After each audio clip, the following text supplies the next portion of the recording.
Hey, hey, hello, Len Dorman here, Southern Fried Paranormal. We are ready to go. We are live, and I will be bringing our guest out in a few minutes. There's like a few comments. I'm having, as always, a little bit of slow internet tonight, so if it's a little choppy, I do apologize. Blame it on Verizon. They're making some changes. Hopefully, it's to get us a little bit faster speed. But you see, I'm in my glowy whites tonight. But we are having some choppy speed right now, so I do apologize for the freezing screens and choppiness of the audio. So we just got to deal with it. Anyway, tonight I will be bringing on Phillip. She will be live in just a few minutes. We'll be talking about some of the things she's gotten into back in where I used to live in Chicago. How about that? Anyway, I have a mess here in the studio. We've had yesterday, it got up to over 70 degrees here. And I've been doing some work in the closet here in my studio. I'm completely surrounded. I can barely walk in my studio for the Christmas. It's boxed up. It's boxed up now. There are no decorations scattered all over the place. Halloween and Christmas decorations in here. So until I finish this closet, I have got a mess here in my studio. I'm practically sitting on Christmas decorations. And some Halloween decorations stacked up here. But we're making do what we can do. So we are going to have a show tonight, and we're going to bring her out right after the intro. Bones. And by the way, Kara is not familiar with Bones. He is the producer. He's right there. There I am. And there he is. Right behind him back there is, of course, the director, Slim. Yes. Slim. Anyway, let's get this thing started. Go ahead, Bones.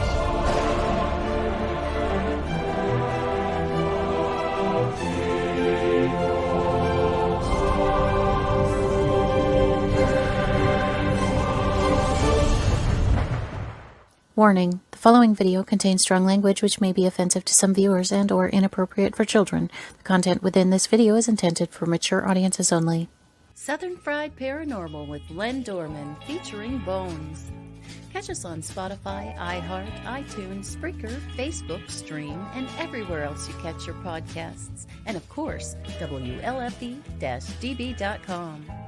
Now, from the backwoods of southeast Arkansas, right beside the Bayou Bartholomew, the longest bayou on the planet, broadcasting from downtown metropolitan Cane Creek Township, here is your host, Len Dorman.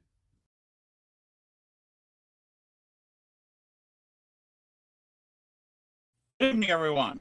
We are live.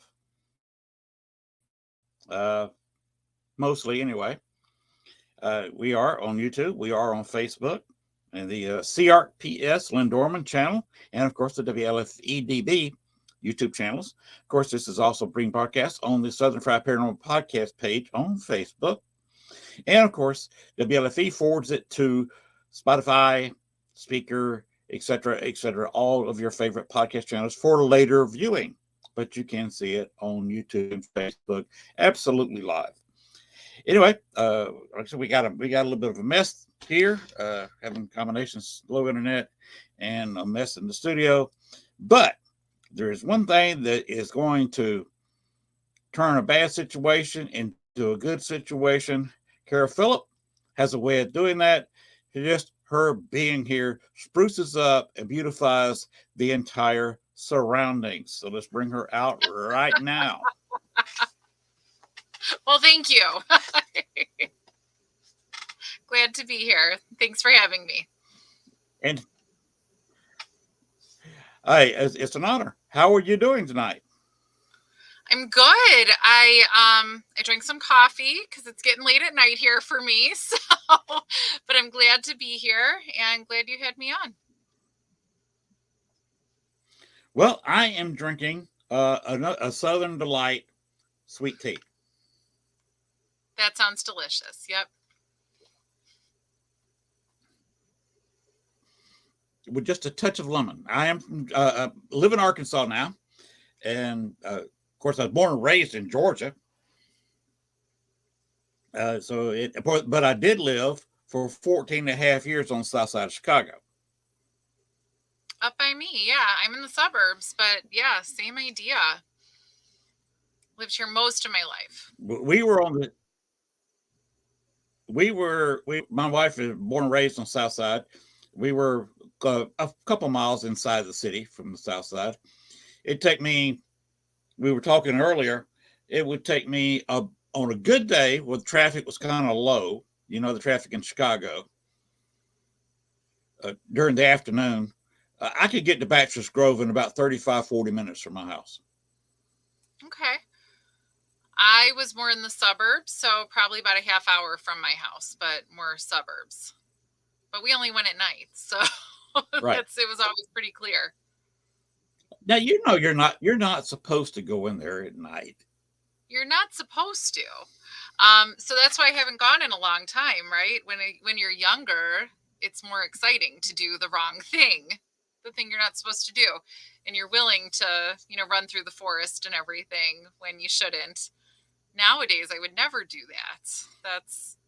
It was a funny idea, maybe, that I'd have to call my mom. I wouldn't do it now. Maybe keeping a tighter. Huh? I was talking earlier about some research I did there before I left, the spring before I left in 2015. I decided I wanted to really, because people have told me, I spent the night in Bachelor's Grove. Oh, really? What time did you get there? Oh, about 12, 1 o'clock. What time did you leave? About 4. 3 hours or 4 hours in the middle of the night is not spending the night in Bachelor's Grove. No. My wife dropped me off at the road, there at Bachelor's Grove, the highway, the Midlothian Highway. Mm-hmm. She dropped off at 5 o'clock in the afternoon. She picked me back up at 8 a.m. the next morning. Oh my goodness. That's spending the night. I was on site 4 o'clock in the afternoon till 8 o'clock in the morning. I was on site, and with cameras and equipment, I got a nice video of sunrise in Bachelor's Grove. I was dressed all in dark clothes, including a little bit about my history. I graduated from Troy University back when they were called Troy State. And they had an extension campus in Fort Benning, Georgia. So all my schoolmates were Army personnel, mostly Rangers. So I got a second, basically a degree in Ranger training. Learned a lot of hand-to-hand, a lot of combat and training techniques the Rangers use, including how to camouflage oneself and to be completely still and hide from people. So I went there on a moonless night. There was a crescent moon up right after sunset, but it was fast sinking. And much after dark, there was absolutely no moon whatsoever. There was no clouds reflecting city lights down. Could be there. And I was totally invisible unless she shined a flashlight on me. A paranormal group came in about 1 o'clock in the morning. Oh my goodness. And they saw my equipment. They couldn't see me. So they started saying, come on out.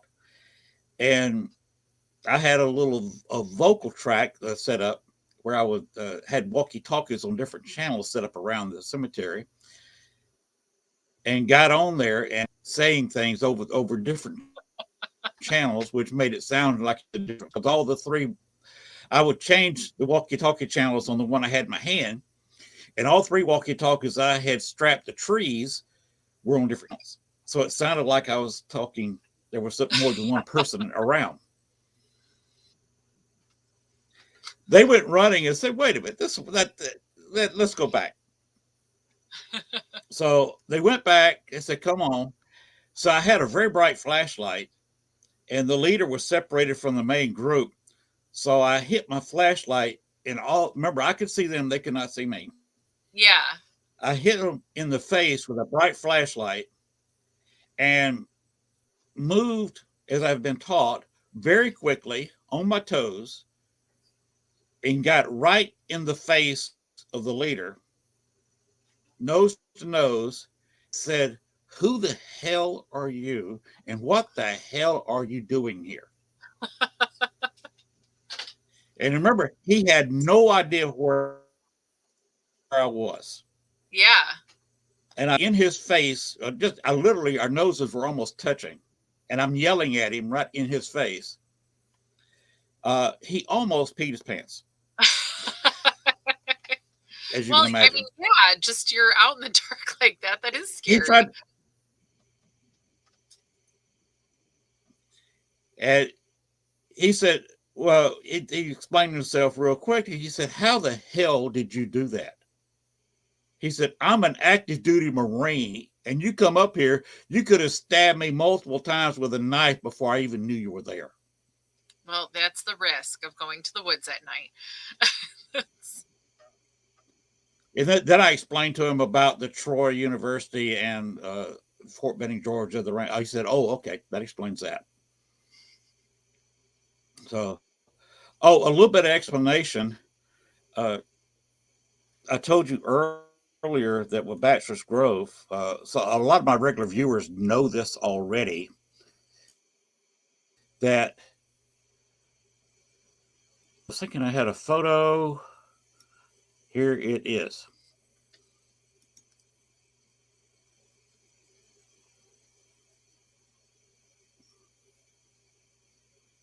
If you Is look that at her? this photo, it's a photo that was taken in 1863. If you remember the ghost photo, I'm not going to show it because I did not check with Dale before this show the fact that I was going to show it. So I don't normally show that photo without at least telling Dale, "Hey, tonight I'm going to show your photo," even though other people Mm-hmm. show it all the time. But the ghost picture of the lady sitting on the stone, if you look at the head, the hair is the same, and if you turn it around, you can see where the profile would be the same. Mm-hmm. Also, if you study the ghost photo carefully, it was taken with at a distance with a 35 millimeter infrared uh, film. It was a Okay. 35 millimeter photo. You will notice that it had large dots on the dress of the lady sitting on the stone. Oh, I don't know if This I is noticed her that. wedding dress. Oh my goodness.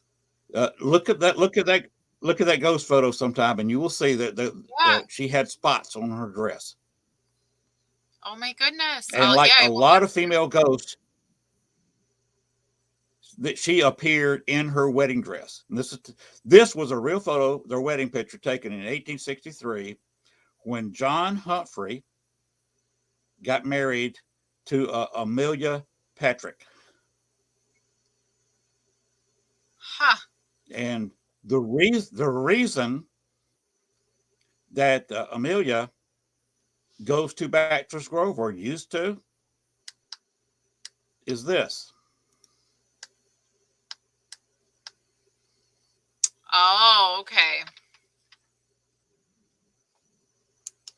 Libby May Humphrey was her firstborn child, died at 11 months and 4 days old in 1865.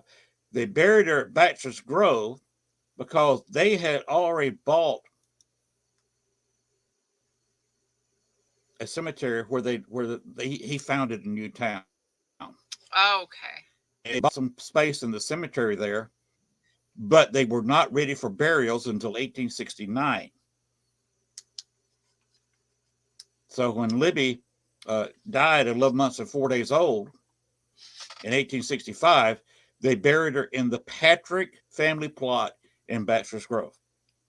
And when they emptied out Bachelor's Grove, or tried to empty it out back in the 80s, there was no Humphreys or Patricks alive locally. Okay. They'd all moved away or died.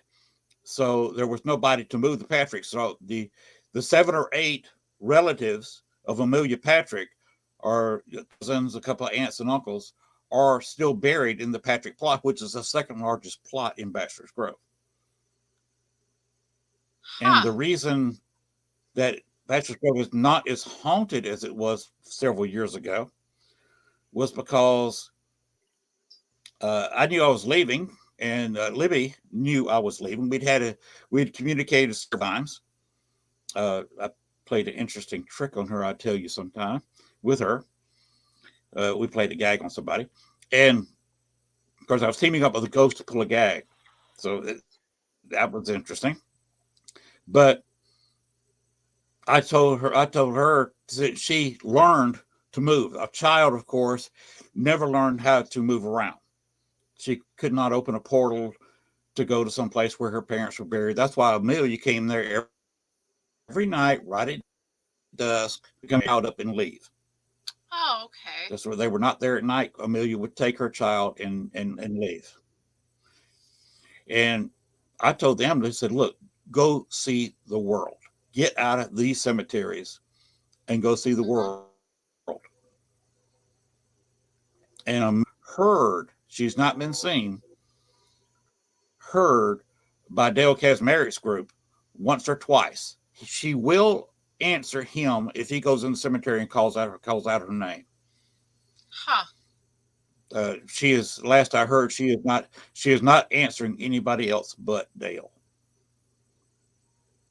So Wow. During the daytime, the whole feel of the place is changed because Amelia, and she had a couple other children die early. They're buried out in Orland Park, where the rest of them are buried in Orland Park Cemetery. They don't come there anymore to put them in because Amelia's not there either, or me or Libby May. Yeah. So that's my fault. If anybody wants to scream because Bachelor's Grove is not as haunted like it used to be, that's my fault. I'm sorry. But I felt that was part of my job as a paranormal investigator, and helping a child ghost that had learned how to talk, and through me following me home a couple times, learn how to move on her own. Huh. Because she came to my house several times, and came to my house a couple of nights before we left, knowing I was leaving. Do what? I'll have to make it out there one of these days again. It's been so long. It's totally different than it used to be. There used to be a portal opened up by the gate that all kinds of stuff. I've seen stuff fall through the portal, loud noises like fireworks going off, and there's nobody down there but me and maybe a friend. Huh. I saw Amelia twice open, which was interesting because it was blowing a wind by the fence. When you walk in the gate to the left, you can see the wind coming up the fence when there's no wind blowing. Huh. And you could actually see a semi-apparition walking out of the portal toward the Patrick plot. Oh my goodness. So that's how I got to know her. Tell you a little story about them. John he was a state senator out of Cook County, outside of Chicago, and became the most powerful man in Cook County outside of the city. And he, of course, had a secretary. All state senators you got to have a secretary even now. Of course, the staff is much larger now. But he immediately started having an affair with the secretary.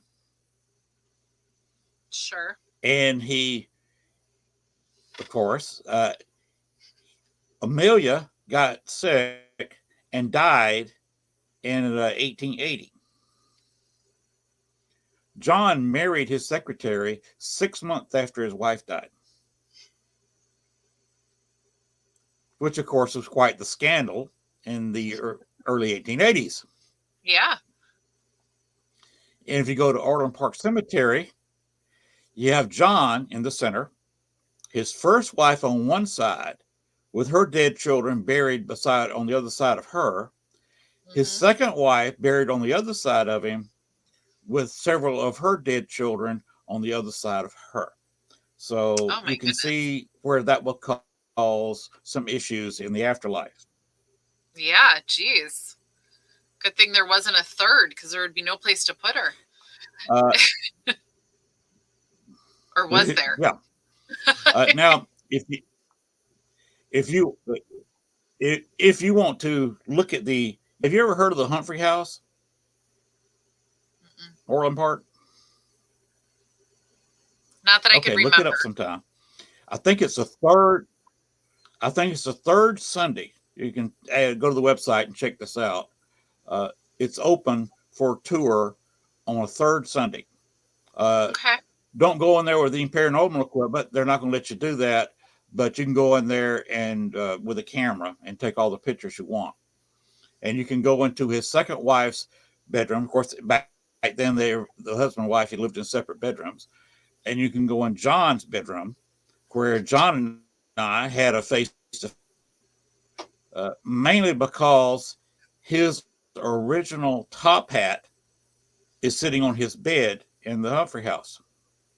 Oh my goodness. I put that hat on and wore it for about 2.5 hours. I'm one of the very few people who've ever investigated the Humphrey house at night. They don't let anybody else in this. But I was sitting here with John's top hat on, which highly peeved him off. I could imagine. Amelia thought it was hilarious. And that's how her and I became friends, because I was a burr under John Humphrey's saddle.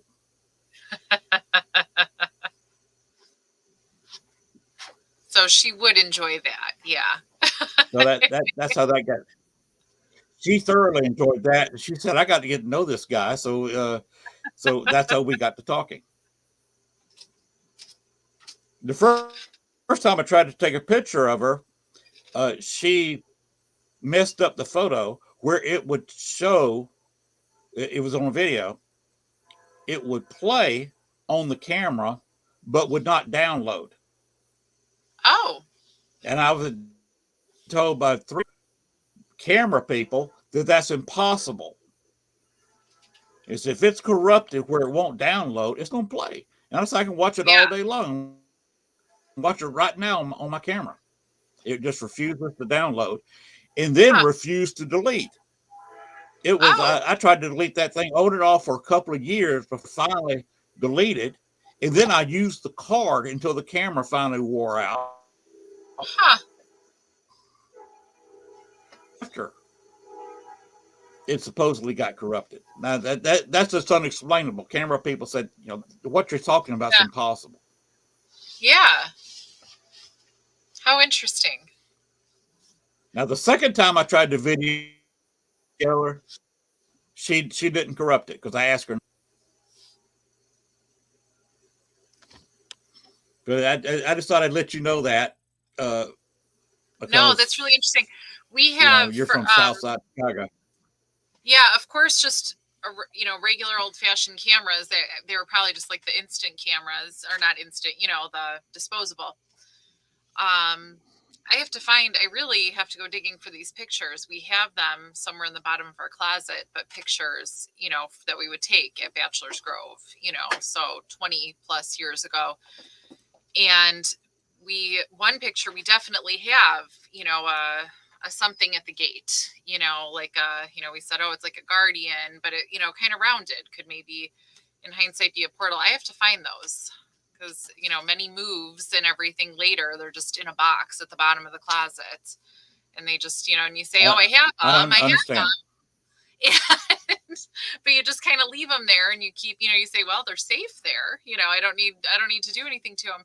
But I really, one of these days, talking about this more, I have to go dig them out and see if if reality of the picture matches kind of what we remember, our memories. I'll have to go digging one day. But they're really in the bottom of the closet. So, but yeah, no, we Well, haven't gone. if you got a picture of a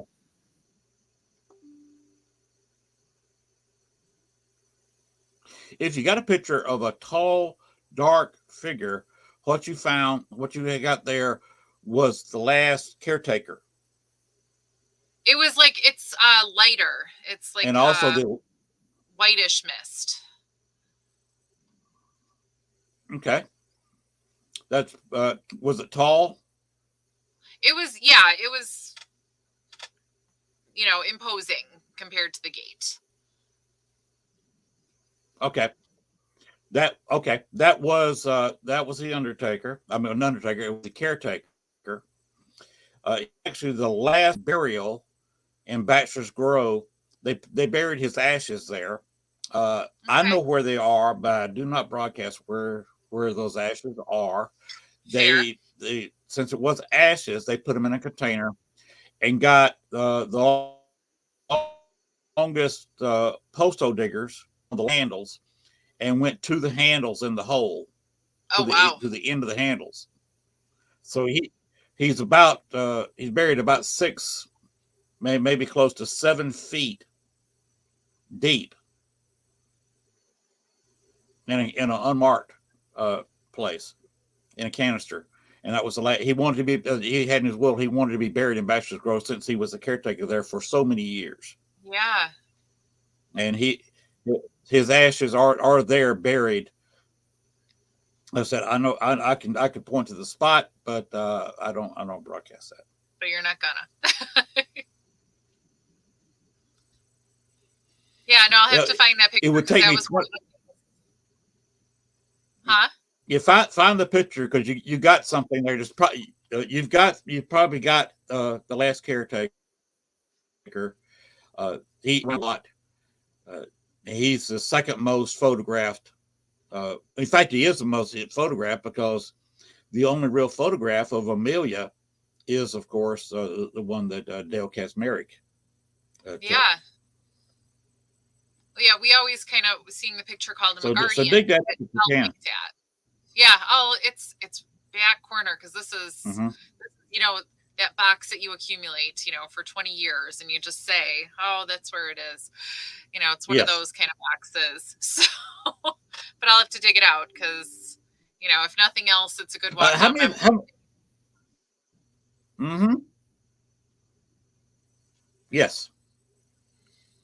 How many people have you got in your group? So to say group, when I say we for going to Bachelor's Grove, that's, back in teenage days, with my now husband and everything. As far as group, we have our podcast, and that's, that we broadcast. There's 4 of us right now on the podcast. We're actually looking for another co-host just to let us have a night off, or, just kind of a little spread the fun a little bit. So there's 4 of us on the podcast, and otherwise I am a volunteer at the prison. And so that's a group of volunteers, kind of helping revitalize the prison, but also, as far as paranormal things go, there's kind of a loose group of us that help with the paranormal tours and everything there. So, 3 to 5 of us that are big on really being present for that. And, as far as going and doing anything else or other locations, that tends to be more of an independent thing, or just little side trips, mostly tied to the prison. Okay. How long have you been working at the prison? Give me some information there. Who would somebody contact if they wanted to take a tour of the prison? So the season opens in March again. I've been there for 4 or 5 years as a volunteer, and just volunteer the whole time. Usually on Saturday mornings, we're there all summer long, and at night when there's tours that that we're going to help out with, we're there. So I do spend a lot of time there all summer, and especially in October. You could go to the website directly if you wanted to book a private tour. There are sometimes bigger tours that get booked.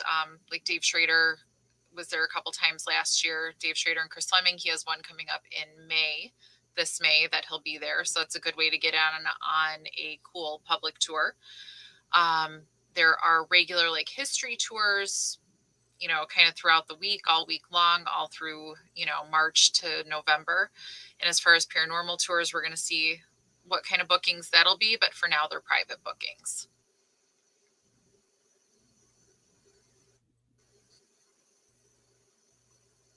Okay.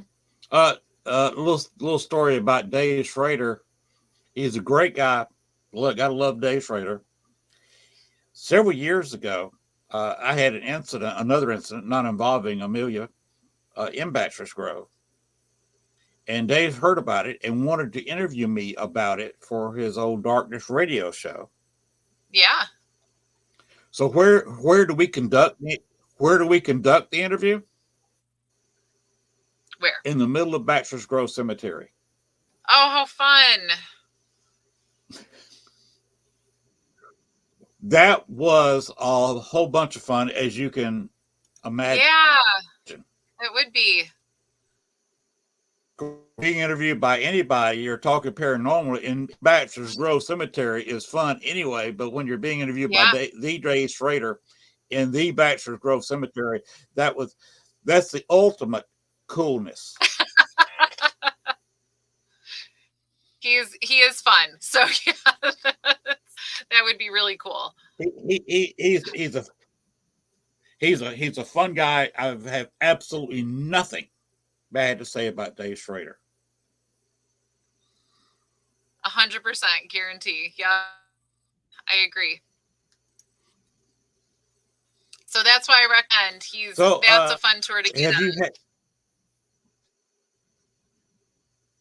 Okay. Have you seen many paranormal events or things at the prison that you've seen yourself?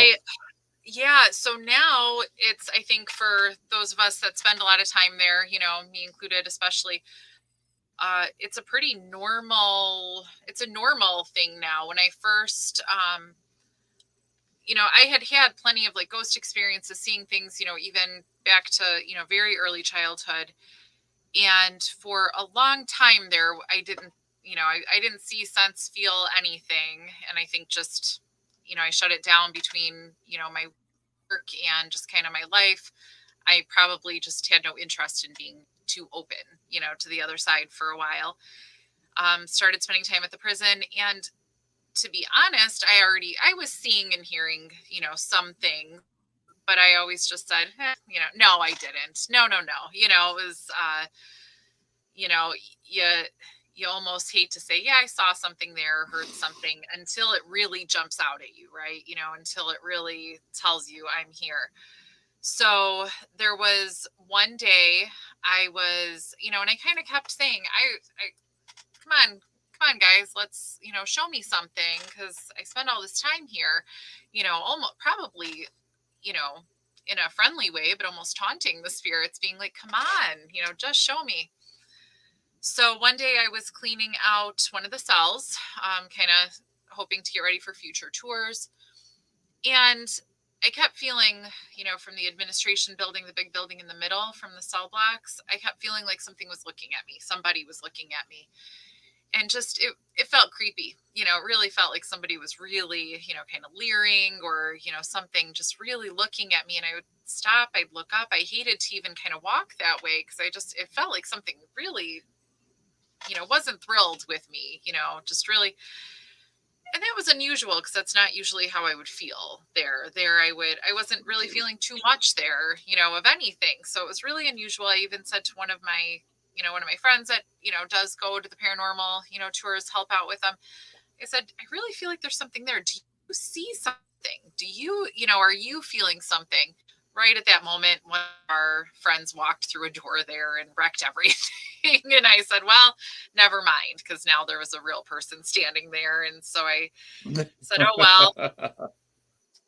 And I don't think I forgot about it, but I kind of just said, okay, well, that's done. We moved on to another task, eventually went home, and that was it.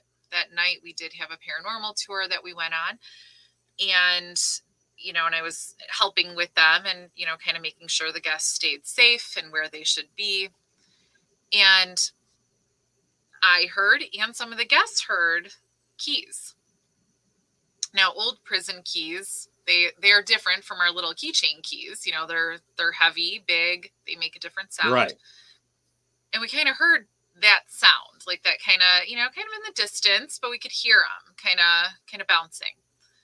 We even saw, and these are people that had never been to the prison, you know, me and these other people. So now I can't doubt this, right? You know, it's not just me.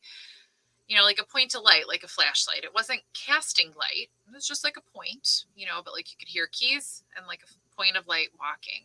And we all, you know, I said, oh boy, you know, and they saw it too. They said, can we go down there? Could we? And I said, sure. We walked down past the guard tower a little farther down the block and nothing, you know, we just stood there in the dark for a little while listening, you know, kind of looking around, nothing. We walk back, you know, to join the group because the cell blocks are pretty long, especially at night in the dark. They seem very long, you know, they seem, and past the guard tower in the middle, it's very dark, you know. So we go back to join the group. A little later, you know, I heard it again, but, you know, thought, oh, well, I'm just going to, because it didn't feel good. It kind of felt like that morning, you know, when I felt like somebody was looking at me. Another group of people said, can we walk down there? Because they were hearing and seeing something. I said, sure, let's walk down there. You know, by then I was starting to feel a little bit of dread. You know, it didn't feel good to walk down there.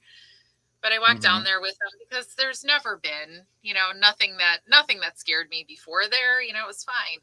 I would always say I'm more scared, and I maintain I'm more scared of real people than any, you know, spirits of the prison. You know, that's because you never know. So we walked down, and kind of as we're walking, we, you know, could hear the keys again. And in front of me, you know, not solid. It was darkness, you know, like she had just walked right in front of me. It was big. It made me nauseous to, you know, it was just, you know, an overwhelming, you know, it was just, you know, I could just feel it. It was the same thing that was looking at me earlier, the same, you know, the same thing I was hearing earlier. I still make fun of myself for this. I just kind of screamed and ran back down in the other direction because I was so shocked that this just happened. And you know, it was just so concrete, you know, even though I could see through, it was very dark. It was, you know, real big. And just, I think in that moment, it all just kind of sunk in, right? That all of this that I was saying, maybe I didn't really see that. Maybe I didn't really feel that out of all my time there. All of this was real. I really did hear the voices, or I really did see things, and that I was just kind of dismissing and just saying, not good enough. All of a sudden, just kind of in that moment, oh, this is all actually happening. And I have been seeing a lot. So now I'm fine with this ghost. We're cool. I call him the guard. You could hear his foot, you know, certain cell blocks, you hear footsteps, like the guards wearing the boots, the same way they would walk. There's a metal floor in one spot. Right. You get footsteps. People feel them. We think for a long time, the West cell block was sealed, you know, it was sealed with, you know, obviously the bars.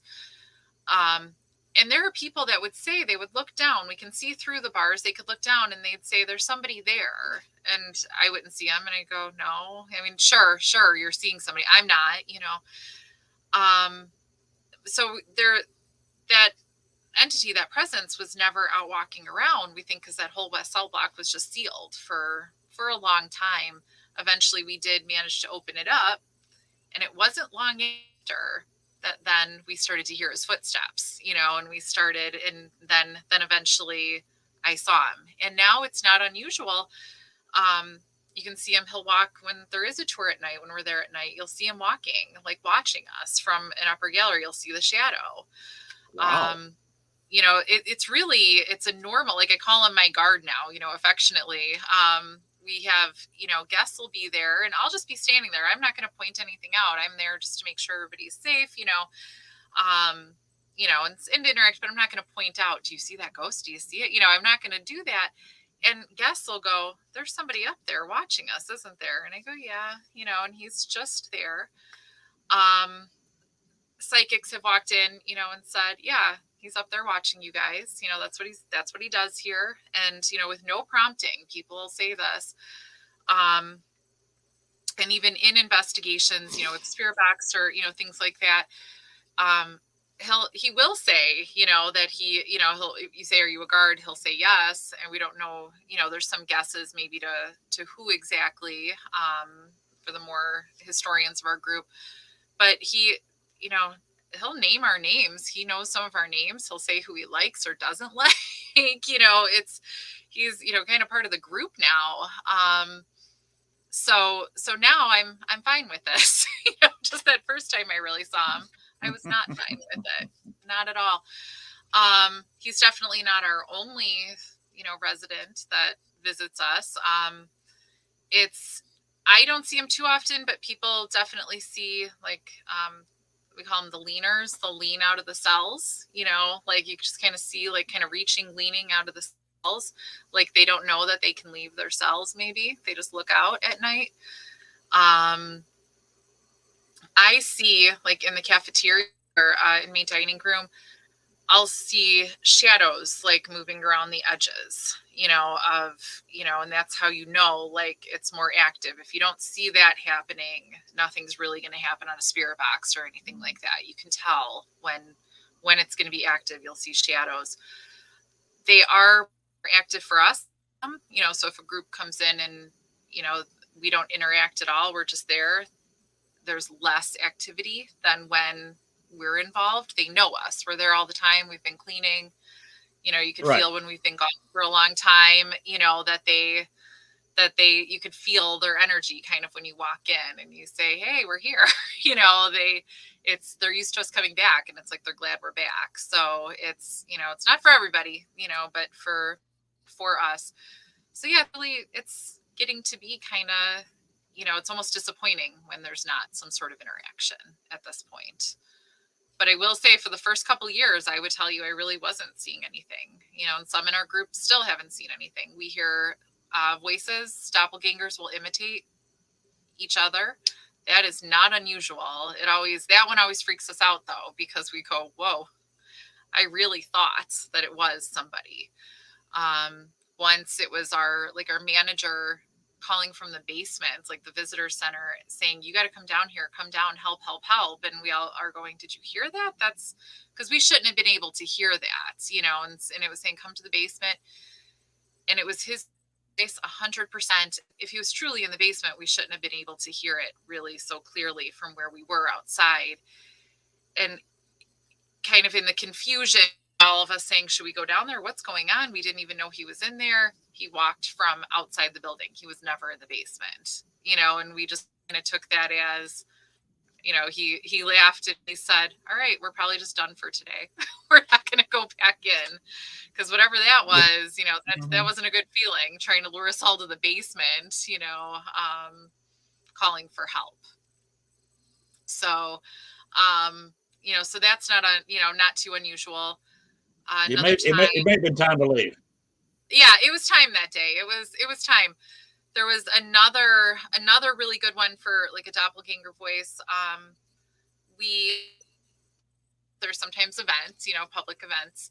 There was an event, a music event, and I had, some family there, and my son and his girlfriend, and they helped with the event. And I said, okay, let's go in and kind of tour around a little bit.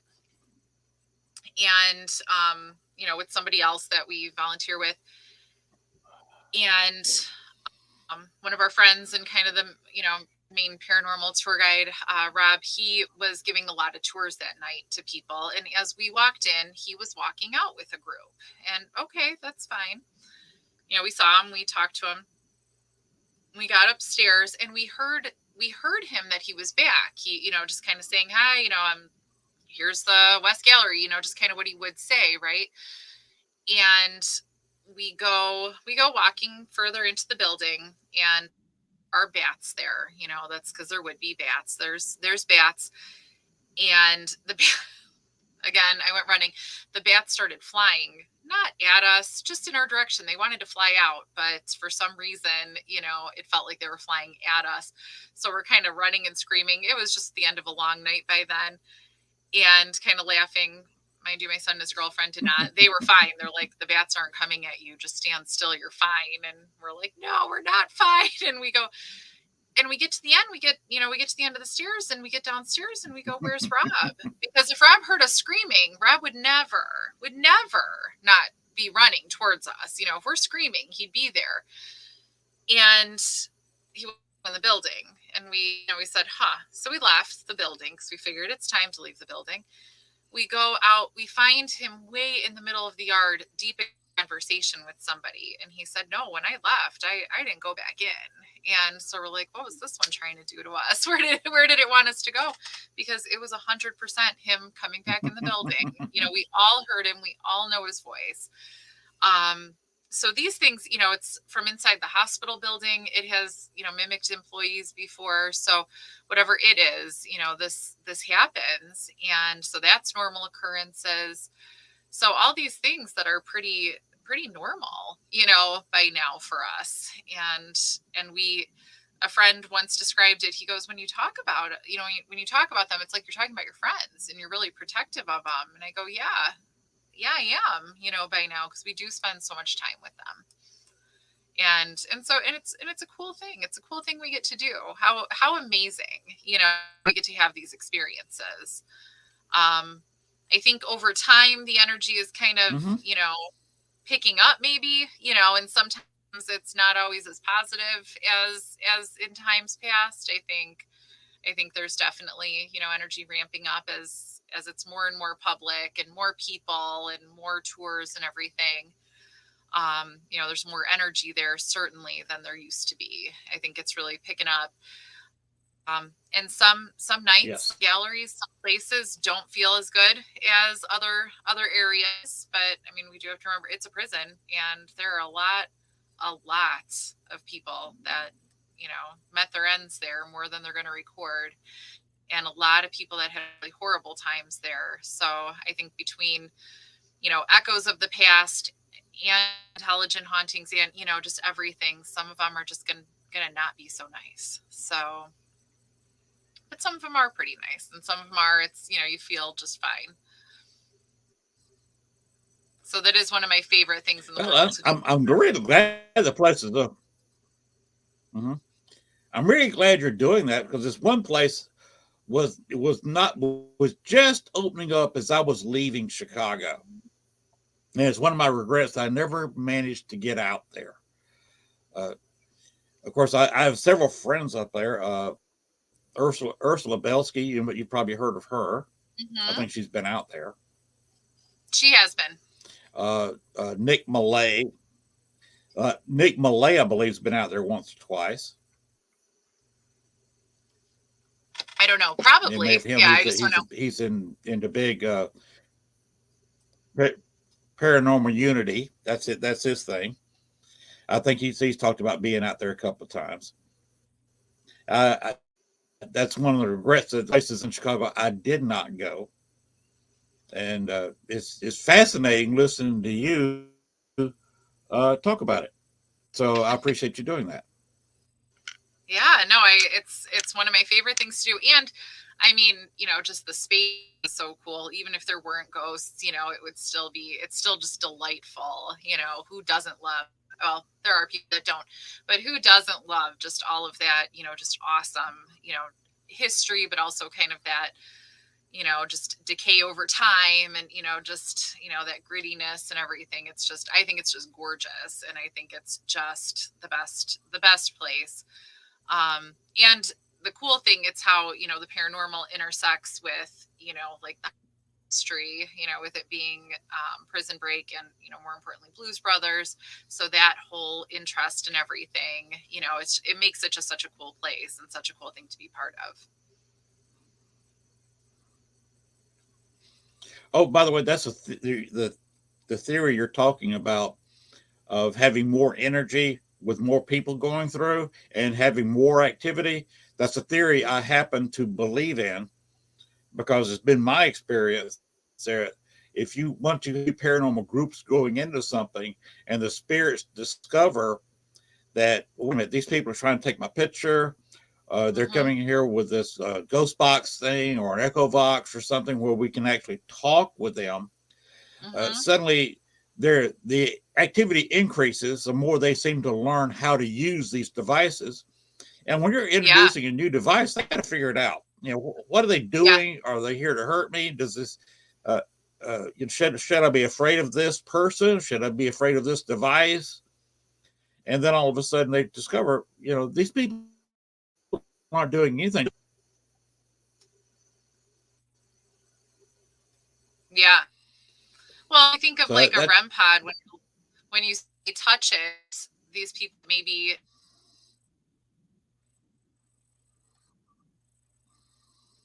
never in life saw like that's gonna buzz, light up, and do all these things. I wouldn't too excited to do that if you've never seen anything like this. So that's mm-hmm.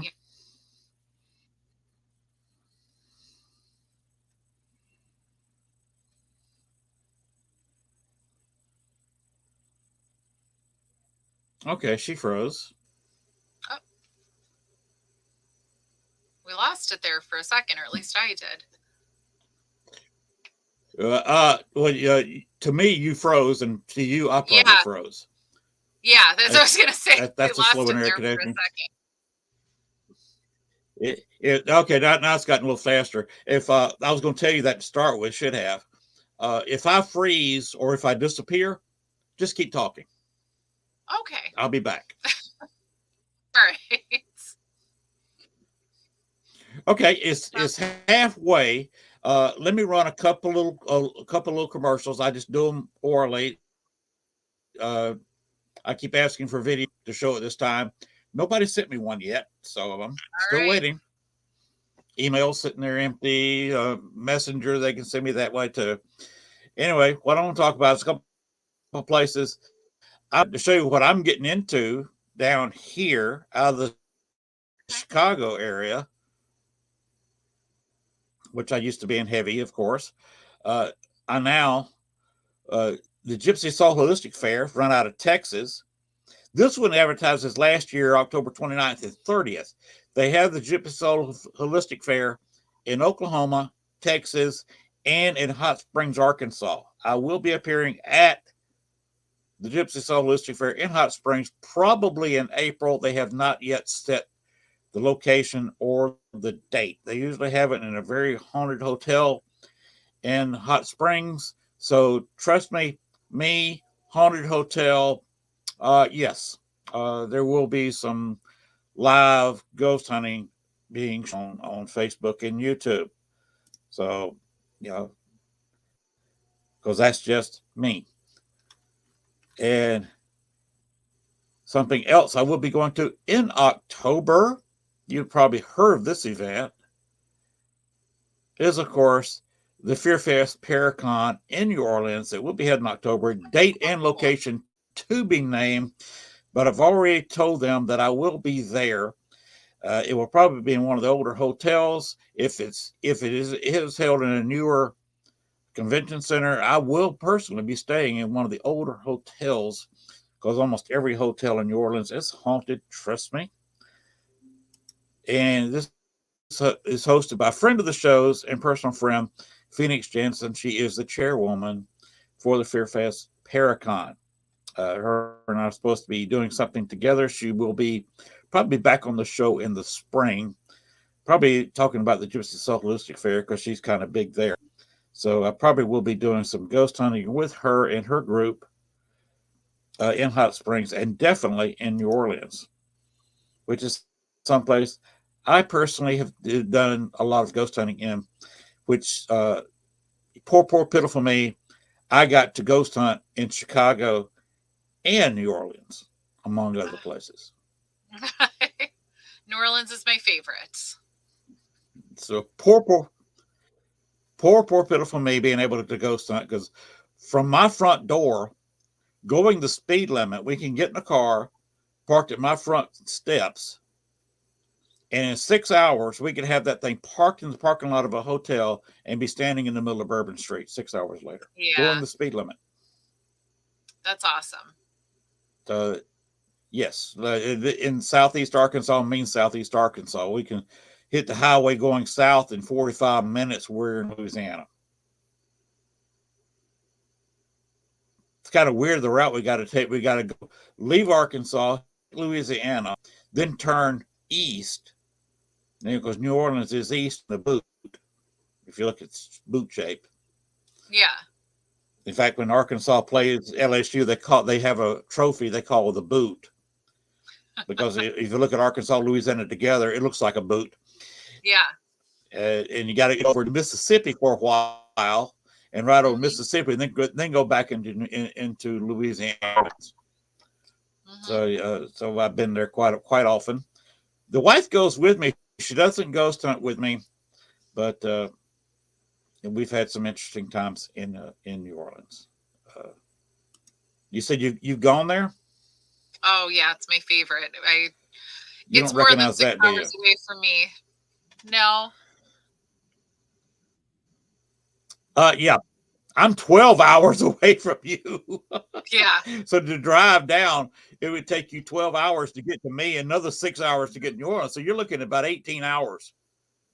When we Unless do you it, got a we sports car always and you're going faster than the speed limit.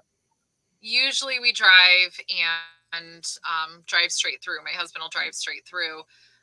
The last time I went, I brought my kid. I mean, he was 15 at the time, and we flew down because tickets were so cheap. It was March 2021, right after Mardi Gras. That kind of wasn't that year. And it was definitely, I like to go on Halloween or New Year's, for bigger holidays. Going, a week after the Mardi Gras that isn't too exciting, but it was wonderful just to be back down there for a little while. And 3 days down there, it was fantastic. So it's been now almost 2 years since I've been. Hey, maybe you can try to go down to Fear Fest in October when they announce the date.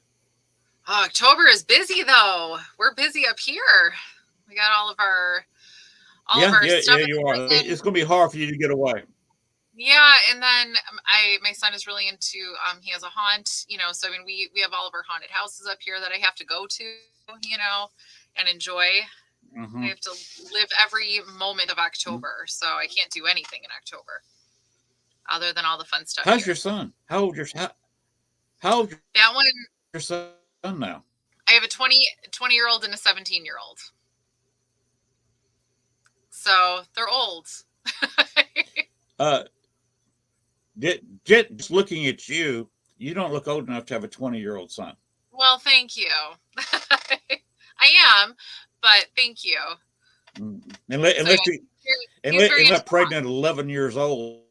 Somehow. A little older. A little bit. So yeah, he's very into, he has his haunt and everything, and with all of his friends. So we're both sides in our family, right? How there's like the haunt world, the haunt actors and the haunted house, and then there's the paranormal people. So in our family, we're both sides of it. And I always say, it'd be really fun to dress up and go like guest act with them for the night, but I never have. Maybe 1 year. Oh wow! We down here in Star City, we have there's a state park a half mile down the road, and every year they have a big Halloween event. Yeah. They decorate their campsites, and they have a competition who has the best decorated campsite. And it's mostly for kids. But I went there a couple of years just to spend. And 1 year I went dressed up as a paranormal investigator.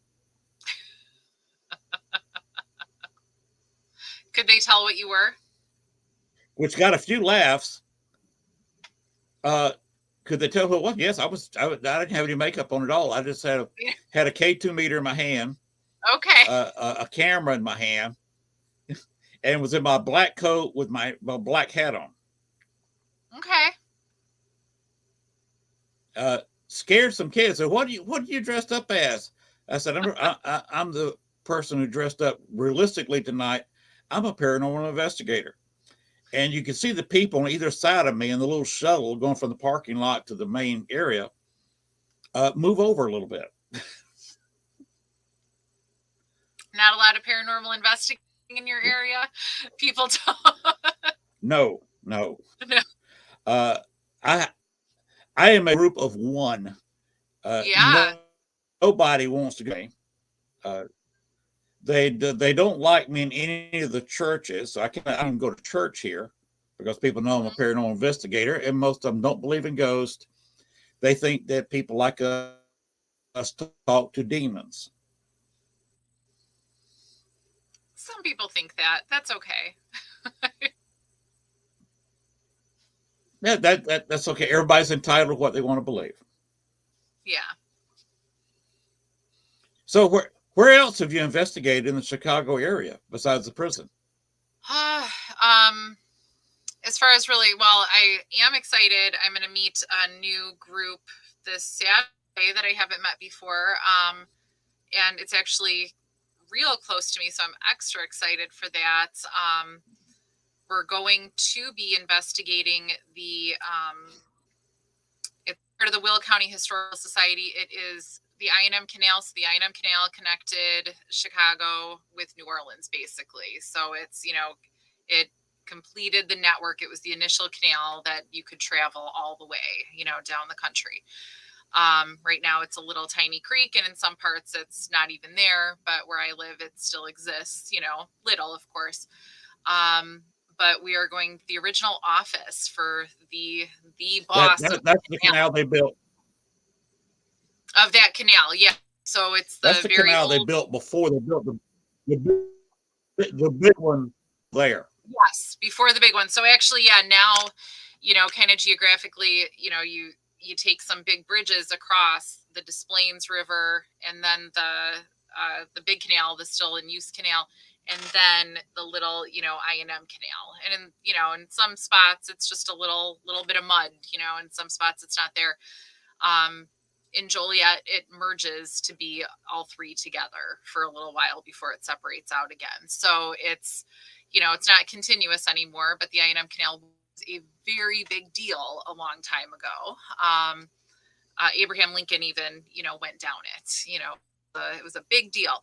So the original office for the canal boss, I'm definitely not using any of the proper terms, eventually became a museum for Will County, the county we're in, the county that it is.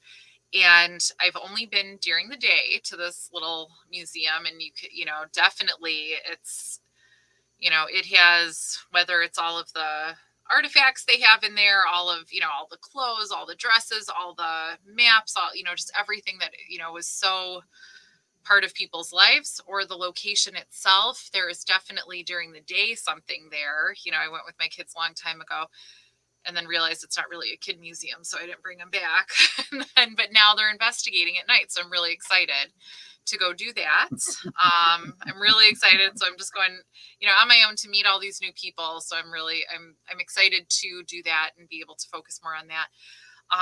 Unfortunately, I haven't gotten to go to a lot of places over time because I got these kids that are old now, but they were little not that long ago, so I didn't have as much time. And so now is when I really get to go out, and I of course have my volunteering at my main place that always takes priority and just where I'd always rather be. So now I'm starting to have more time to be able to go to other places. So, and we do have so much history around here. So I'm excited to start checking all of these places out. And there's always Forest Home Cemetery in Forest Park. There's a chapel in the cemetery. We were there in October and November. We went to it. I wouldn't say, I did see a shadow figure walk through the cemetery, but that was it. But still a really cool place to go visit. And I'm glad people, are there trying to support, these cemeteries and these places to keep them in good shape. So that's really my goal coming up, like to really start checking out all these different places and really start meeting different groups in the area too. So Okay. yeah, not too Do you want to name the group do you want to um name I the think group you're they're meeting or not? other side investigations, I think is the name of them. So they're putting it on, they're hosting. So Okay. I'm excited to actually meet all of them. Oh, And cool. kind of see what they're all Okay. about. That's an adventure. Okay, Greg Koss says hello. Hello. You know Greg Koss, don't you? Great cause. Greg Cause. No, Greg no. Koss. Greg Cause. He's got Not Greg Koss. not in person. Not I haven't. You'll jump on his show sometime. Okay. He has a podcast out of Chicago area. Okay. He's in the chat room. He watch. I watch his show. He watches mine. I've been on his show. He's been on mine. Right on. He's a great guy. Jamie Lynn Keller is also watching the show, and she says she can't wait to go to the old Joliet prison this summer. Yeah, come on down. And she says, "Will you be there?" Well, I'm not there 24/7, but I try to be there. Well, she was wondering if you're going to be there the 5th and 6th with I am. Shane Pittman and Dave Schrader. I am. Yeah. As soon as I knew the date, I made sure I wasn't going to be at work and made sure it was reserved just for the prison. Oh, and she also says that you should come to Broadhead Manor in Wisconsin. There's a convention there in April. I'm working that weekend. I already told Nick, and who's organizing it, and he said, "We'll take it off." It's a little bit of an act of God for me to switch weekends, so it's a big deal. So I can't make it up for that weekend. But no, I want to make it up there. It's awesome. Jamie Lynn says she will see you. All right. On May 5th. She'll be there. I'll be wearing some sort of prison shirt. I'll blend in. And that Greg Koss is a member of Nick's group. Okay. That's I think I've seen like those names together. Right on. Yeah, no, Greg's a great guy. So yeah, you could jump on his show anytime you wanted. He's kind of like me. He's an older guy. We get along just kind of great. We're the geriatric portion of the paranormal. Well, me, him, and Dale Kasmerick. We've been there and done that. Some people say, the younger people say, I never run from a ghost. We're 3 people who can't run from a ghost. I mean, but can anybody? What are It's not one of those. Mm-hmm. With the 3 of us, it's not. If you see us running, you better try to catch up things. If you see us running, something has already killed us because we're not physically capable. No, there was one time so this is a story before I ever saw, my guard. So I never really, really saw something. One night we were there, kind of just spending time there. And we went, 3 of us, women went into one of the showers, because the showers, there tends to be kind of something going on because it was such a violent place, so we usually try to kind of see if there's anything there. Mm-hmm. One of us, not me, was holding the flashlight. We get up around the corner from kind of the guard area that the inmates wouldn't have been. We turn the corner to walk, into the shower, and we hear, like on one of the, I say it's kind of like, a pool, same concept, when you go to a pool, just like a pole, or, any kind of public shower with the shower heads around it. So it's a big pipe, down the middle. So if you would hit the pipe, it would be really loud. So the one in the middle of us, she was holding the flashlight, and we turn into the shower, and you hear bang, bang, bang. Now I really? I don't know. Was there, I don't know what it was to this day. I mean, I guess a ghost. I don't know. But something about it just felt like it was more of like a live person or something. I don't know, because it was so concrete. That sound was so clear. So and as soon as she flashes the flashlight in that direction, and she never saw anything, but she was the one holding the flashlight and had the angle. She never saw anything. The bang stopped, bang, bang, bang. She looked, nothing. She would look away to try to look around with the flashlight. And then again, bang, bang, bang. And by now, I don't know if we were breathing, and because it was loud. And she real quick again, as soon as it starts, goes to shine the flashlight, and it stops. For some reason, again, she moves the flashlight away from there. I don't know if anybody was even thinking at this point, because it was so loud. It was so, and she goes to, move the flashlight away again. Bang, bang, bang again. On that one, we turned around, and two of us, arm in arm, went running down because honestly, I didn't know. Like, I thought, is there a real person there? It sounded just like somebody was like with a metal pipe hitting this, plumbing. Two of us running. She's behind us with the flashlight, just yelling, "Slow down, slow down." I'm going, "No." No. And we just ran, two of us, like arm in arm down the stairs, just like bouncing down here. I don't know how we didn't fall. I don't know, because I really, honestly, I think I believed there was really a person. I kept turning around the whole time, making sure nobody was chasing us. I don't know. To this day, I don't know. It was so loud and concrete. I have such a hard time believing. I have such a hard time believing it's a ghost. So some people, when I tell the story, they're like, of course it was. Some people are like, you made that up. Some people, who knows? Or, or was there somebody hiding? I have no idea. It's a big property. So people have been known to break in. I know, but that was the fastest I've ever run there, the most terrified I've ever been, because I really thought because I don't think I thought it was a ghost. I was just, I don't know. And to this day, I don't know what I'm so impressed, honestly, if a ghost made such a loud, clear banging sound on that pipe. I'm so impressed. But the one holding the flashlight swore to this day she didn't see anything. There was nothing, nothing that we saw. And we could hear which one it was coming from. We could see the one it was coming from. And it was like clear as day, and just, just too loud to be comfortable with. That's the fastest I ever ran in that prison. So Greg has got to go. He says you're pretty. Oh, well, thank you, Greg. And Greg, yes, she's talking about the prison at Joliet. She works there, as a volunteer. So that's what we're talking about. And Jamie Lynn Keller asked a question: what about the Great Lakes Paranormal Conference?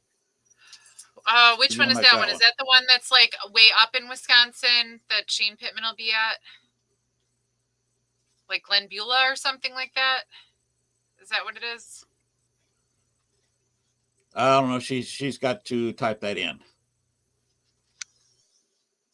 And Greg says that we were at Joliet when it first opened. Me too. Glen Beulah Sheboygan. Yeah, something like that. That's her answer. I have to look at the date on that, because I kind of looked and I said, oh, that's where that is. And I don't want to say I forgot about it, but I said, oh, I'd have to probably get a hotel and stuff. So I didn't. I kind of paused there. I have to see where I am in classes and everything too, because I'm back in school at the same time. So work and school and fun stuff sometimes hard to get together. What are you taking in school? Just started back for my master's. So it's, I'm not going to do it. In what? Nursing. Yeah. So that's what you do? That's what I do. So yeah. Hey, I appreciate your service, because nursing is a service, and we appreciate anybody who's in kind of healthcare like that. So we thank you. Thank you. I wouldn't have it any other way, but yeah, it's been an adventure, especially lately. So. Oh, Jamie says you're such a kind soul, and I can go along with that statement. Make sure, Jamie, when so you're getting some fans. Oh, thank you, Jamie. When you're there on the 5th and 6th, tell me. You'll see me. I'll be there. I'll either be wearing one of the burgundy tank tops or And like the hoodie, depending on the temperature. on your late night legends podcast, Yeah. can you give us what day of the week So and what time, what network? we live stream on YouTube, Facebook, Twitch, Mondays, 9:00 Central. So, and it's about an hour long, and topics are kind of varied. So each host kind of takes their turn. I am big on doing interviews when it's my week. Because I love talking to people. That's my favorite thing. And I figure who's going to be more of an expert on something, me doing some research or actually interviewing somebody. So I love the interviews. My co-hosts, they all have different areas that they're most interested in. So Jenny, she's, cryptids and mythology. So she always has something cool about that when it's her week. Tressa tends to have, she had the only one I can think of right now, Madman Markham episode, and, just kind of stuff, cool things like that. We all talk about different topics, and kind of all together, it's like a paranormal conspiracy theory, just kind of all of that unknown stuff. And we talk about it. And then we talk about other things too. So it's, it's a group effort, and we all hang out and have a good time Monday nights. So then the episode is released on Thursday after, editing and everything. Thursdays, it gets released on Spotify, Apple, all that fun stuff, wherever you get your podcasts. So I have a good time doing it. I enjoy it. Right, well, and I love. Oh yeah. Yeah. Doing podcasts is a whole lot of fun. Jamie says, she said she will do. Thank you. She will talk to you when she sees Awesome. in the spring. And she's got to go. She said, good night, too. Always good to see you, Lynn. Nice to meet you, Kara. Much love and respect. Thanks for coming on. I look forward to meeting you. She is a fantastic person. She's got a little group up in Wisconsin. She's I consider her a good investigator, and she's darn good people. Oh, that'll be fun to meet her then. I look forward to it. Yes.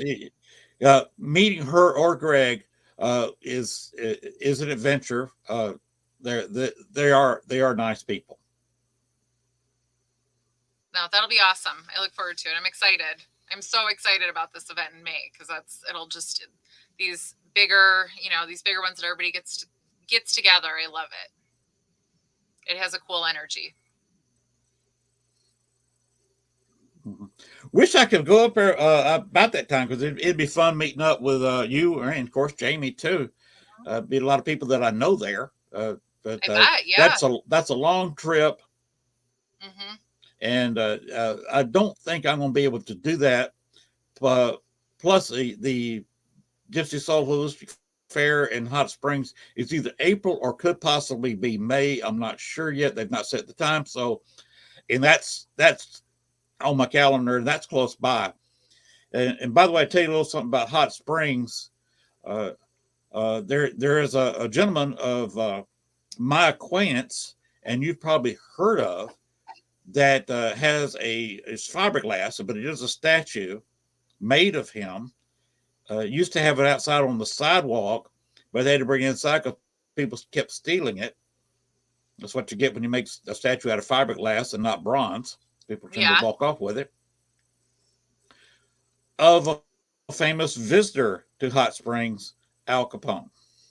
Oh, well, that's why people are stealing it, because it's a cool thing. Yes.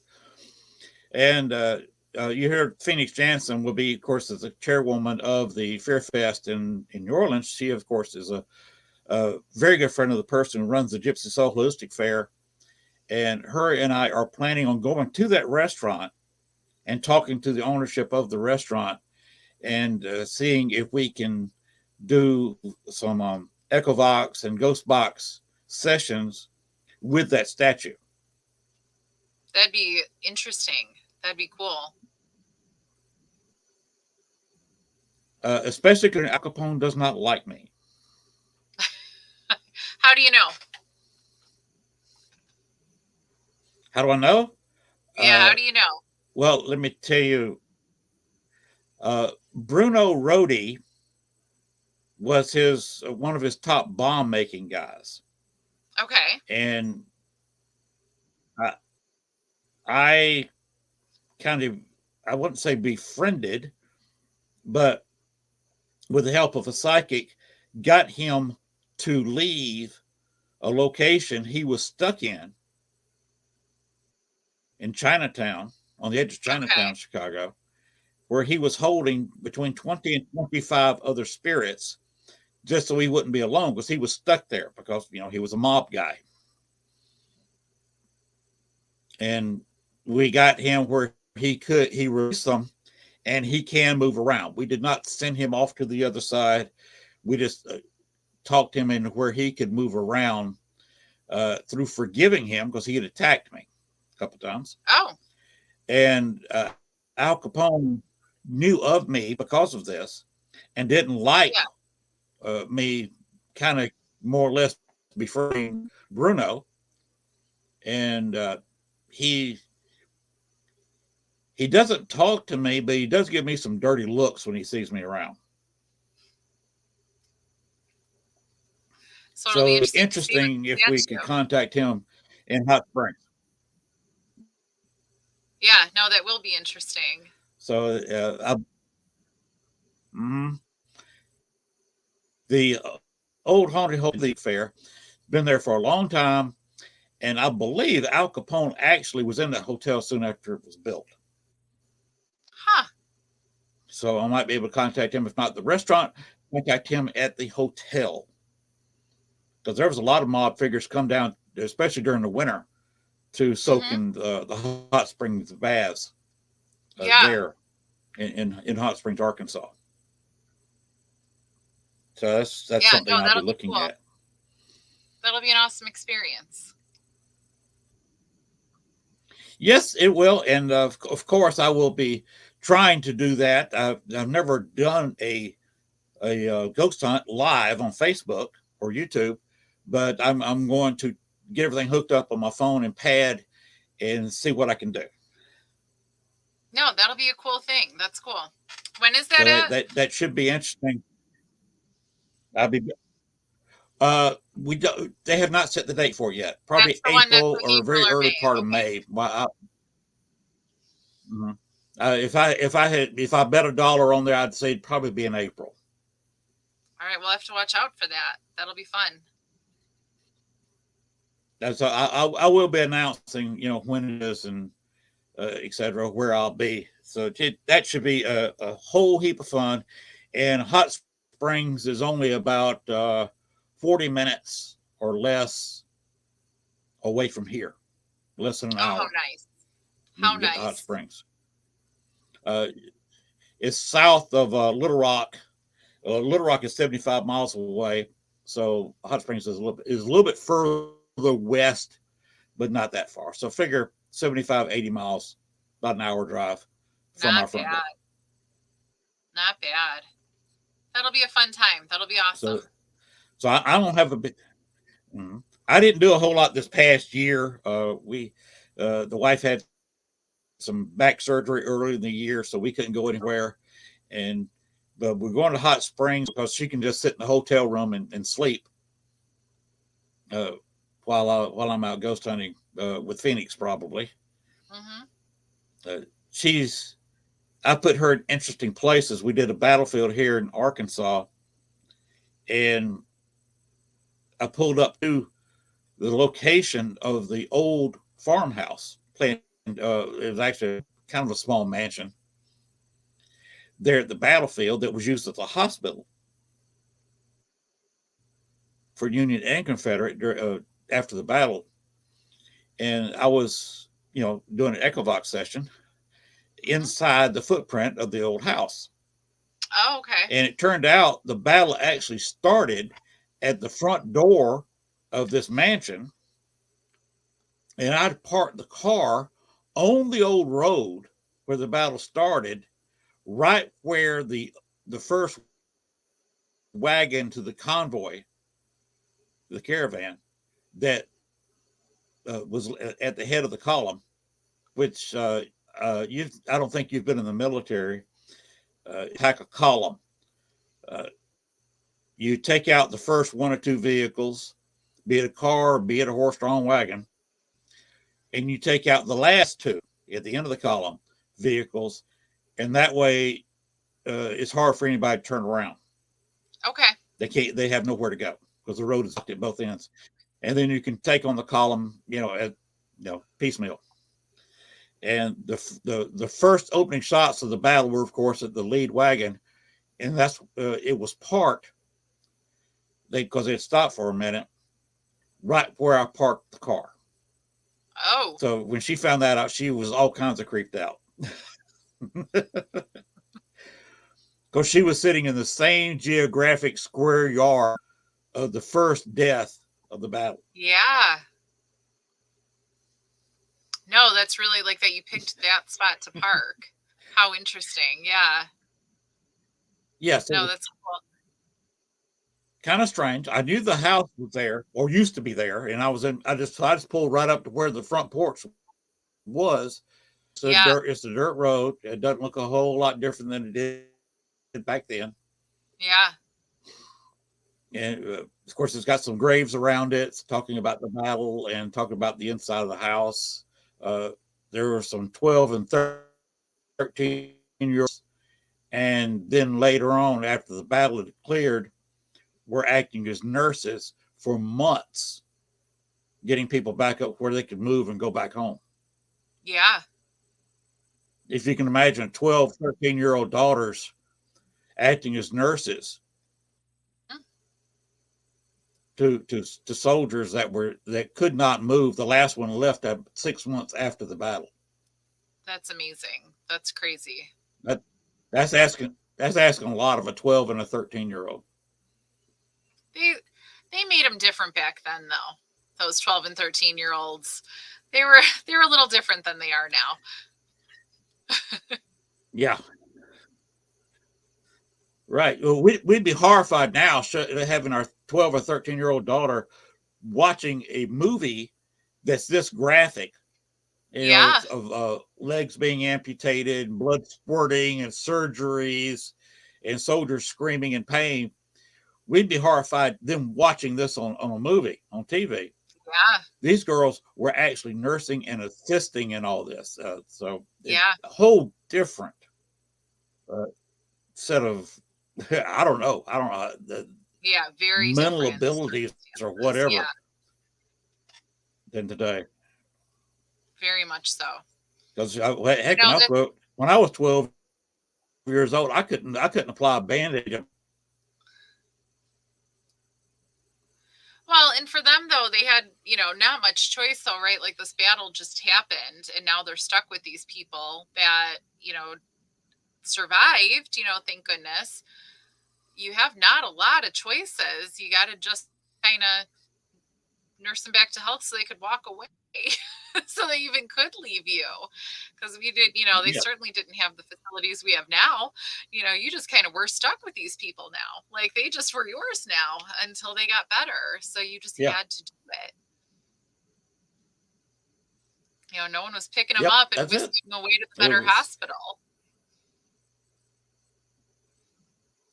That's, I imagine I would. And they were actually watching. They were watching the wagon, of course, a whole parade, a 4-mile span of horse-drawn wagons was going through. And they were sitting there looking out a window, watching these wagons just start to come by right in front of the house. Yeah. And that's where the battle broke out, right there. Right in front of them. And they watched the first guys get killed. Just, oh crap, that this is happening, and you don't know if you're going to make it through it, and here they did, but now for the next 6 months they're taking care of people from this battle. They just kind of got thrown into it. Definitely not their choice. They just happened to be in the wrong place with their house right then. Hmm. Well, there's also four great Confederate graves across the road from the house.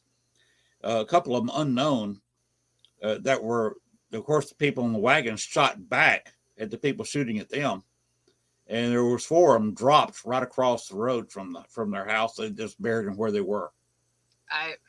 Where are you going to take them? You know, could you imagine just during that time, all of the bodies everywhere? What do you do? Oh my goodness. It would just, how horrible, you know, because nobody's coming, you know, nowadays Yes. somebody would come and take care of that for you. No one's taking care of it for you. You've got Yeah, these the dead government would bodies. come in and remove the bodies at least.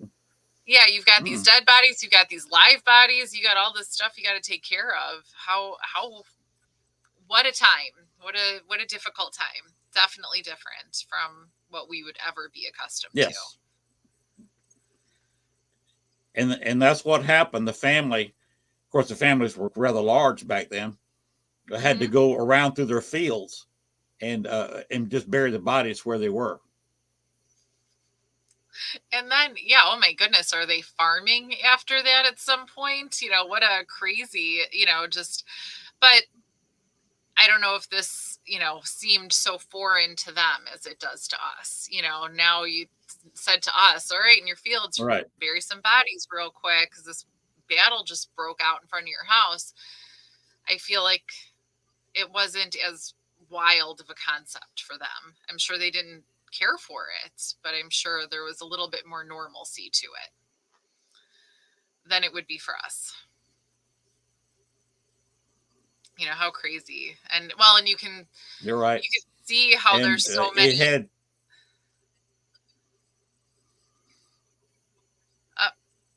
Freezing.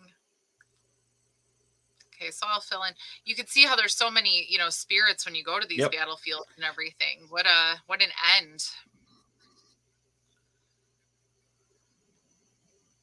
Mm-hmm. And this place has not been visited very much. Stephen Miller out of Indiana used to be in Chicago. He's supposed to come down here sometime in the next couple of years, and he definitely wants to investigate this battlefield with me. It's racial overtones because most of the wagons were going through Arkansas and into a little bit into Mississippi, basically stealing supplies from citizens for the Union Army to use. Mm-hmm. And most of your wagon drivers were, of course, black Union soldiers. Mm-hmm.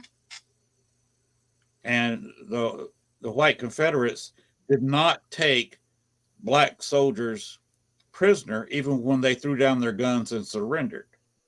Oh. So at this point, the black soldiers that had surrendered were just simply lined up and shot. Ugh. So that's horrible. At another location, was a running battle for several weeks. There was a black Union fighting group had cornered the Confederate group that actually shot the other unions, black Union soldiers. They cornered them, and of course, the whites surrendered. They ran out of ammunition and surrendered. And as revenge, the black soldiers lined the white Confederates up and shot them. Totally unarmed, had surrendered, but shot them. Well, in revenge. What's good for the goose is good for the gander.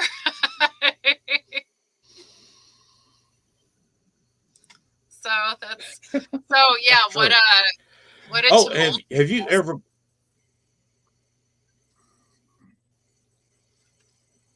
Do what now? No, I was saying how tumultuous of a location. You know, so much tied up in it. That's just would be interesting to investigate. Mm-hmm. Have you ever been to Lake Meadow Park in Chicago? Where's it at? Okay, look it up. about a mile north of Soldier Field, Okay. just off Martin Luther King. That location is kind of grown up, except for this one. We got a city park there. Yeah. It was the location of a Union prison, Camp Douglas. Look up Camp Douglas on the internet, Okay. and I'll tell you where it is. But between four, between 4,000 and 6,000 people died there Oh, wow. between 1861 and 1865. There's also just within walking distance, half a block away, half a city block away, Stephen Douglas Park, which is also it was named after Stephen Douglas. Yes, if you remember the Lincoln Douglas debates, that Douglas donated the land they were going to use it as a training camp for people they drafted out of Chicago for the Civil War. And they later trained, when they took some Confederate prisoners, they turned it into just a part of it for boot camp, other part for prison camp. Okay. Stephen Douglas's mansion was on part of it. He was actually buried there on his property, and his crypt is still there. And during the summertime, June, July, I think in August, they open up the Stephen Douglas Park and open up his crypt, his tomb, where you can walk in and see his sarcophagus. You can actually walk up and see it. Oh, how cool. How interesting. Yes. So that's if you wanted to take a day and go down there, they're virtually the same location. Huh. How interesting. That's a cool thing. That's interesting. And they got a nice park dedicated to Stephen Douglas. So it's a little bit of history, talking about things he did. Yeah. And the fact that his tomb is there. And like I said, during the prime summer months, they would open up the tomb where you can actually see Stephen Douglas's sarcophagus. How interesting. Now, do they just like leave it open the whole time, or is it just? I know all this. I hosted it. Yeah. Huh.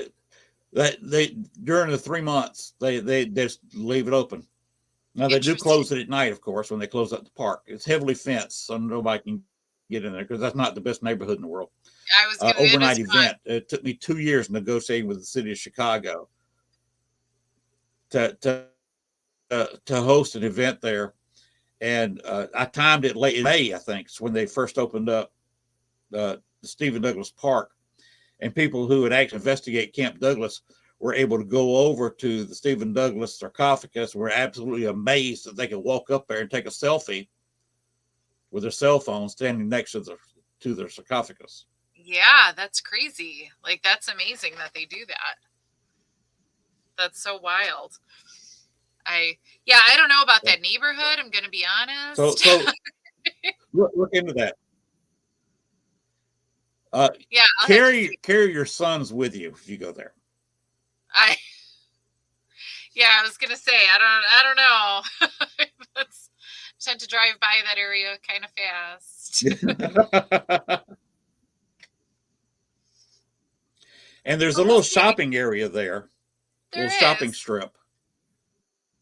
They had a little grocery store there, neighborhood grocery store, and several. In the middle of that parking lot is where they had, I believe it was smallpox hospital for the camp. Oh, whoa.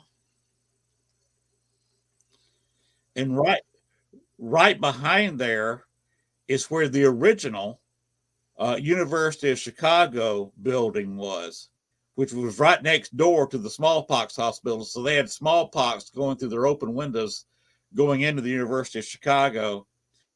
Why not? And they started, of course, getting small to close, and they quit for about 4 years, the University of Chicago, until they restarted it, moving a couple miles south at their current Yeah. location. How interesting.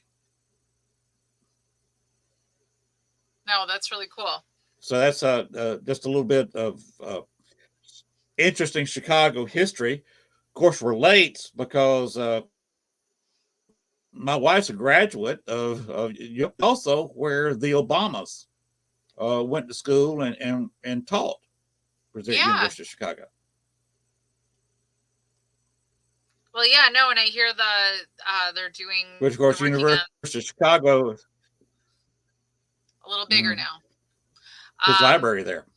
Yeah, the library's getting, Yeah. going, and I guess traffic is getting rough in that area for that. But I don't usually drive in that area because I come into the city a little differently when I do. I don't go to the city. It's a busy area. You got Soldier Field right there, University of Chicago right there. They're in the prison camp were first buried in City Cemetery. Do you happen to know where City Cemetery was? City what? City Cemetery. Do you know where that was? No. Lincoln Park Zoo? Is that one? Have you heard of the couch tomb? No, I don't know. It broke up in there, so I don't know. Now the old Chicago question is who was buried in the couch tomb. Of course, City Cemetery was where Lincoln Park Zoo now is.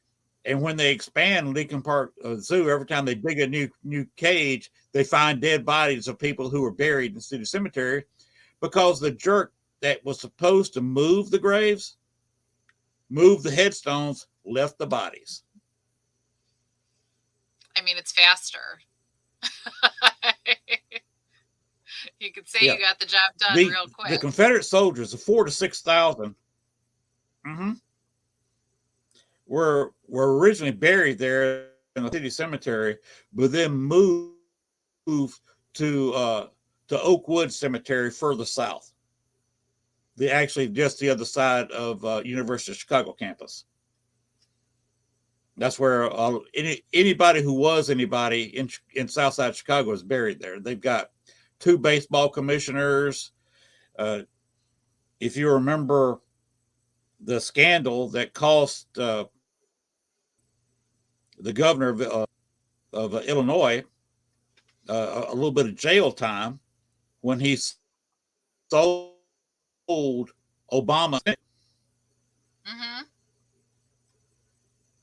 And he sold it to, built a tomb in Oakwood Cemetery, and promptly put all his compliments, including U.S. Senator, on the tomb, which is why he paid money for how interesting that position, so he could engrave it on his tomb. How interesting. No, so that's just really a little bit of history of Chicago. It is, yeah. I'll give you something else to look up too.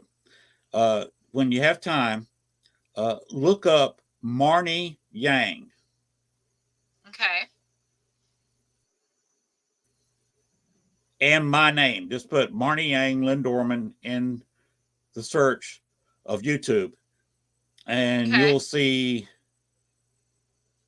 several pages pop up, including a true crime, one of the most popular Snapped episodes ever filmed. You may come up with the CNN headline series Vengeance on there. And if you remember, about 12 years ago now, Marnie Yang killed another girl that was dating the same guy she was, his fiance, because the fiance was pregnant. Oh. And the guy they were both dating was a member of the World Series, Super Bowl winning 1985 Bears. Oh. See, I didn't even know all this. Yes. One of the reasons I knew all this is because I did a photo shoot with Marnie about 6 months before she committed the crime. Oh.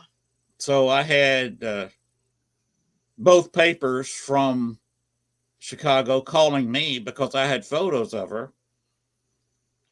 And 2020 wanted to do a special on the show. So they come knocking on my door and said, we want to use some of your photos. We want to use your video. I had about a 5-minute video of her. And we want you to make a few comments. So all of a sudden there my pretty face was on 2020. And then later on, Snap. How interesting. So there's, for instance, of me getting tied up in death because Marnie shot the other girl several times, including 2 in the belly to make sure the fetus died. So what happened to Marnie then? She is still doing a life sentence for the 2 murders because they got her for a feticide and 1 homicide, 1st degree. Huh. So she's trying to get a retrial because she says she didn't do it, but the judicial system in Chicago, I think, is kind of throwing that out. I mean, at some she's point, been trying for a retrial now for several years. I could see if you're her to keep trying. What else are you doing? But also, meh. Nothing. She can stay there. She can stay there. Rotting away in prison. Yeah. She was a former Budweiser girl. You're probably not old enough to remember those commercials where they had a bunch of girls running around in bikinis selling beer. Yeah, I do. I'll have to read up on her. She's a former Budweiser girl. Okay. She is a fascinating person. Yeah, I'll have to look her up and look into it a little bit because I haven't heard of her.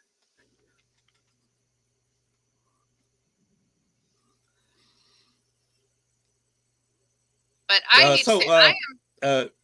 What's your? Go ahead. What's your plans for this year? What's your plans for later this year? Besides doing the prison, what else? What else are you gonna be doing later this year? Podcast, prison, and then whatever other fun stuff happens.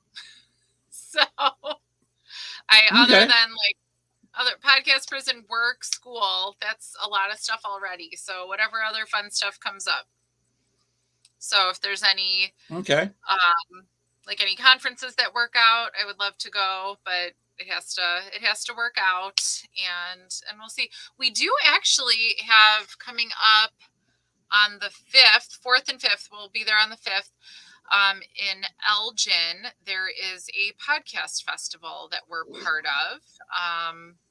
We talk about it on our Facebook page. Yeah, we got chosen. So I'm excited to be part of it. I have to actually, I don't want to say I don't remember the name, but I kind of don't. I know we already bought special shirts for it. You know, we worried about that more than I worried about knowing the name of this place. So we are, it's the Dark Matters Podcast Fest in Elgin on the 4th and 5th. So we talk about it on our social media.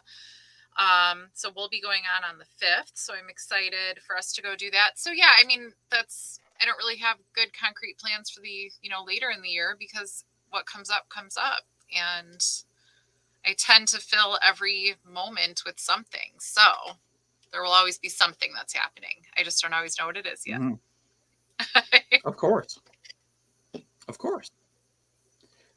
Well, it's been about 2 hours. Do you want to gonna keep say on I talking. gotta I go could to ask you bed. questions all night long. I have to go You to got to go to sleep. bed. It is Uh, late. okay, let's just say one more time the best place to go and how you would get somebody that wants to go to the prison. Who do they need to get in touch with, and how do they do it? Go to their Facebook page or Instagram. It'll link back to their website. Just go to Old Joliet Prison. Tours start up again in March, so I'm really excited about opening weekend coming up here. And I believe they're going to kind of be Monday through Friday. There's self-guided tours during the day. There are tours to sign up for with the MAs to learn more about the history, focus on that. And keep an eye out for either, public tours that are happening, like for more paranormal things again, like Dave Schrader and Shane Pittman are going to be there in May. There are always an option for private rentals, and just keep an eye out for what's available. And then in October, of course, All right. we're there And later.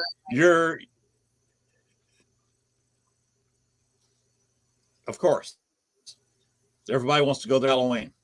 Mm-hmm. And of course, you said Late Night Legends podcast is on Mondays. What time did you say that was? Mondays, 9:00 Central. We live stream on Facebook, Twitch, and YouTube. And so subscribe so you get the notifications. Otherwise, the episodes get released then, just audio, of course, on Thursdays to all the streaming platforms. Very good. And is there anything else you'd like to talk about? Tell anybody at the end of everything now? I think those are my big things. Yeah. Like, subscribe, follow me. You'll see what I'm up to. And I look forward to the summer as it gets a little busier and we get to do stuff again. Okay. Maybe sometime where you can talk about how things went when Dave Schrader is for sure. May 5th and 6th. May 5th and 6th. I'm so excited. At the prison. I'd love to talk about that. Dave's a great guy. If anybody listening to this podcast of the prison for those dates, I mean, Kara's a nice person. Dave Schrader is a really great guy to meet. And so you can't lose. If you got to shell out a little bit of money, it's worth it. It is. I think it is. And it's, really, you get daytime tours involved. Like, it's a whole thing. It's not just a couple hours at night. It's a whole thing. Wow. It's daytime. You're hanging out, for daytime tours. That's full access. That is fabulous. Really, I wish I could be there. Heck, maybe we can get together the end of April, and you come back on the show, and we'll just hit about this show very hard and throw some details out about it. Maybe throw some pictures or whatever. Yeah, and, for sure. Advertise this event rather heavily. Yeah, I don't know. Yeah, I don't know where they are on selling tickets or anything. He talks about it on his show sometimes. Most shows, as we get a little closer, he advertises. So I don't know where they are in ticket sales, but right. Get your tickets. They're fun events with them. Okay, and I'll make you the same offer I've made several other people with haunted locations.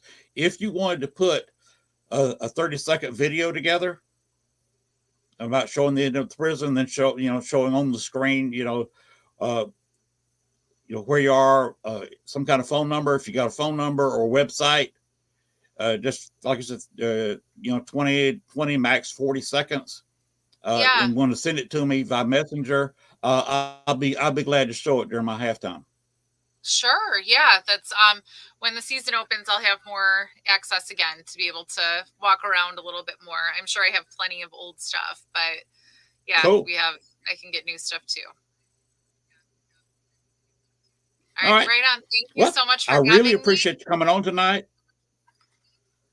This has been a whole bunch of fun. It has been. Thank you. And we'll have to get together again sometime. Yeah, message me anytime. and I'll be ready. I'll drink plenty of coffee. I'll see you around the internet. See you on the internet. You take Good care of night. yourself. Good night. All right, that's the end of our show tonight. I want to thank Kara coming on the show. You got a lot of great information there about the Joliet prison and what they're planning on doing. And if you May the 5th and 6th, if you want to look into that, go to the Joliet prison site, and you can spend some time with the great Dave Schrader. And Kara is a delight, as you've just found out watching the show. Dave Schrader, if you don't pay attention to him, you should, because he's a great guy and a delight as well. But that's the end of our show tonight. I do have several guests lined up for the next few weeks. If anybody else wants to be on the show, be glad to just message me on Facebook. That's the easiest way to get hold of me. And we can schedule you on the show. As it is now, we are going to get on out of here. And just remember, the paranormal never sleeps. We'll see you next Thursday night. Like I said, I will have a guest next Thursday night. It will probably be a shorter show. It'll be probably a 1 hour show. If it is indeed a 1 hour show, I will show a replay of the show Saturday night. The 1 hour shows I show twice. All right. Until then, have a great night and a better day tomorrow. Good night, everybody.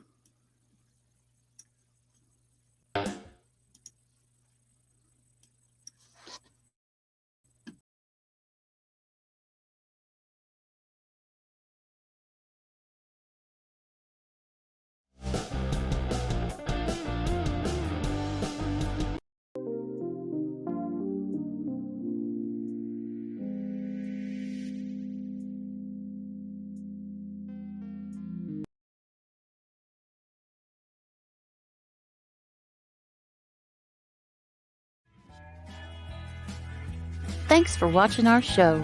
Be sure to tune in to next week as once again we journey way down south into Bayou Country for another heaping portion of Southern Fried Paranormal with Len Dorman and Bones.